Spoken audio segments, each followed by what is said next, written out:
all the world a stage, and all the men and women merely players.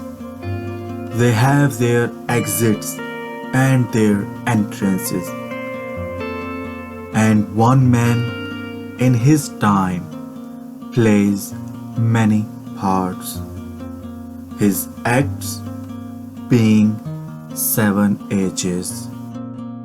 First, the infant, mewling and puking in the nurse's arms.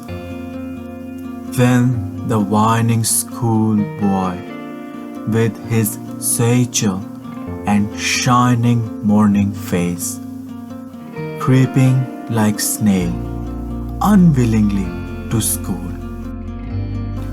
And then the lover, sighing like furnace with a woeful ballad made to his mistress' eyebrow.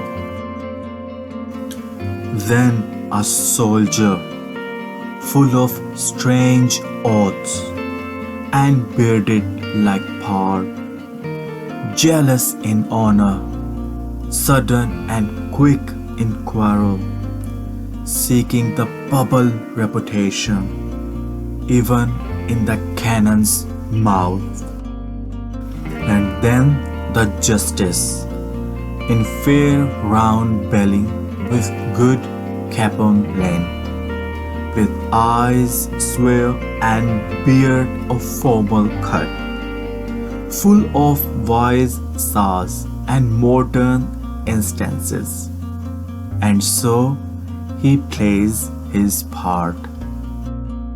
6th age shifts into the lean and slippered pantaloon, with spectacles on nose and pouch on side, his youthful hose well saved, a world too wide for his shrunk shank, and his big manly voice turning again toward childish treble, pipes and whistles in his sound. Last scene of all that ends this strange eventful history is second childishness and mere oblivion. Saint's teeth, saint's eyes, saint's taste, saint's everything.